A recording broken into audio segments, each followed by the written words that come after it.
All right, checked in on the DSP with an artist in Brisbane. She has escaped COVID lockdowns in Sydney. Her name is Beks. Thank you for joining me. And I hear congratulations in order. Tomorrow is your first ever headline gig as Beks. Yes, I am so excited.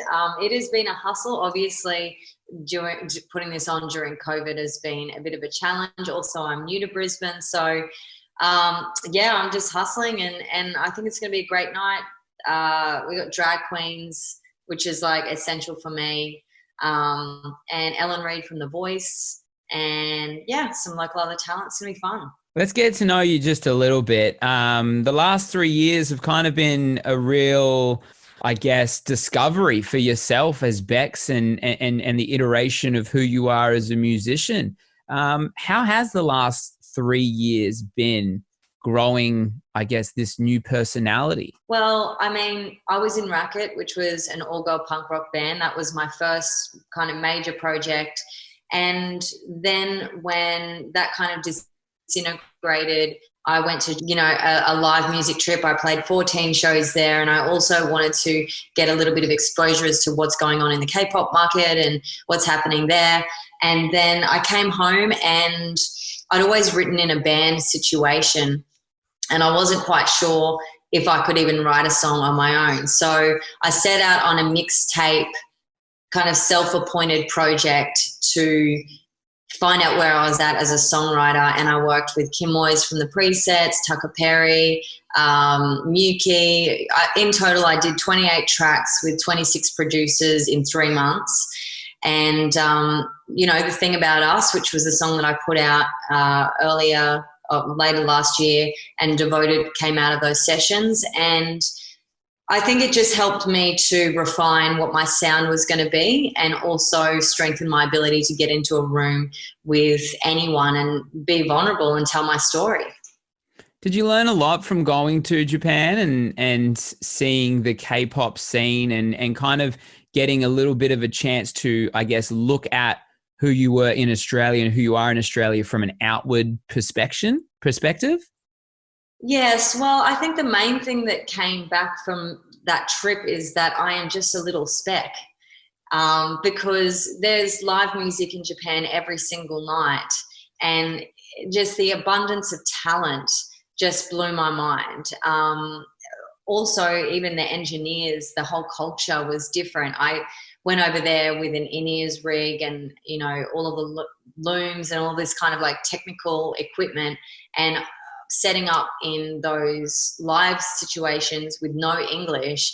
They just looked at what I had and went, boom, boom, boom, boom, boom, boom, boom. And then I come back to Australia, and it's like, sound engineers are just like cracking it at 4X and being like, yeah, that setup's not going to work here. And, just the level of efficiency there blew my mind. But in terms of like music, I came back and I wanted to be an EDM artist. So I was working with like very like vocals that were heavily affected by, auto tune and really like industrial sounds.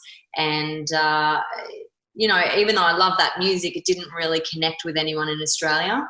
For you, you released a lot of music in the band that you were in before, and then, you changed, well, you didn't change your name, but you found your new personality as a solo artist. What's the difference in the feeling releasing a song and it being, Bex, and it is you, and it is, the full focus is on you, whether you succeed or fail or whatever happens, it's all on your shoulders? I'd have to say I'm really enjoying it, to be honest, because I felt that when I was in the band situation, I was managing that band, and it was really my project, and it was sometimes like awkward in a band situation to take ownership of my art and the music that I was making, but it also being fronted by 3 other people. So I'm just loving, putting myself out there, standing on my own 2 feet, believing in what I'm doing, and other people getting on board. Yeah, I guess, does it feel when you do get these accolades as well? You've been played on Home and Away, you're a finalist in the songwriting international competition. Is it that much sweeter when you get those things? Because, you know, it is just you. It is. Hey, be honest. Come on, you can be honest. It's being a musician and being an artist and being a character and a personality is about winning. It's about success and enjoying it. Absolutely. And I think, you know, even before Racket, I was the drummer in another punk rock band. And I think like all of these years I have been hiding behind excess, like, you know, band situations, unsure, unconfident. So being like, okay, Bex, like you've tried everything with the bands, just give it a go on your own. Seeing the success that I'm having as a solo artist is actually being more successes than, you know, having these extra things around me all the time. So as you know, you picked all these punk rock bands and rock style music, and then you go straight pop. Like this is Kylie Minogue style pop. This is real, you know, if you ask someone what pop is, your music, it really is exactly that. Where was that hiding all those years? Well, I think it was hiding behind a lot of, you know, angst and insecurities. Also my lifestyle, you know, I used to, you know, drink, you know, 5 bottles of vodka a week and smoke 20 ciggies. And then, you know, as I mature as a person, the music that I'm making is reflecting that sophistication and reflecting, you know, what I prioritize in my life, which is, you know, being sharp and yeah, I don't feel that I need to be in a room with cymbals, you know, blasting out my eardrums anymore, and, you know, drinking whiskey till 3 a.m. As fun as it sounds, it all gets old and it definitely starts to take a toll on you. It takes a toll. It takes a toll. I just can't back it up anymore. So I think the other thing is like, I wanted, like when I was, even though I had been listening to a lot of artists like Charlie XCX and Sophie, I was inspired by them. It was also like, okay, now I've got my shot. I'm going to go solo. And what does that look like in terms of being able to be viable and basically pick up and travel anywhere in the world? Well, you know, I can't really be a punk rock solo artist because then I need a drum kit and I need cymbals and I need guitarists. Whereas pop music, I just need a DJ or, you know, a synth, and I can create that music. So for me, it was about having a medium that was versatile and also something that, you know, was reflecting what I genuinely listen to, which is pretty much Charlie XCX, Dua Lipa, commercial music. Let's talk a little bit about that session that Devoted came out of, because you've just already said that, you know, that session, a couple of your tracks that you've already released came out of it. What was it like? Where were you? What was going on in your head at that moment where you were in the room and writing those songs? Well, I was in a little kind of shanty beach studio with Aaron Lee, who's also an artist called Airports. And we'd got some beats from a guy in Melbourne that we had originally decided that we were going to make something with, and it just wasn't clicking. And I remember he was in a huff and he was like, oh, God damn it. And he just picked up the guitar and started going, did it. And then I just started singing over the top of it. And prior to like even the music coming out, Aaron and I had bonded a lot about, you know, the trauma that we'd been through in, you know, personal relationships breaking down. And then, you know, I just kind of came out and said, like, I'm not devoted to you. I'm getting detached from you. I'm going to own my own energy. I'm reclaiming my power. And that's how it came about. It's great to hear songs come out of, I guess, learned experiences, but also, you know, I guess taking back control. And I feel like, you know, just meeting you now and getting to hear your kind of a little bit of your story, I feel like it's been a long process of taking back control and finding that confidence in yourself. Oh, I feel like you're seeing right into my soul right now. It has absolutely been a long and tiring journey, but I'm exactly where I want to be. The music video is great as well. You know, you reenact these scenes to movies we all know and we all love and are iconic. What was the reasoning behind, using that method of storytelling in your music video? Mm. Well, I guess the hook of the song is I just Sandy in Greece singing to Danny Zuko in the pool. And I remember going back and thinking about watching that movie and thinking, Sandy, you don't have to change for this guy. You're the bomb. Like, you don't have to be anyone else. And so I originally wanted to recreate the entire Grease film.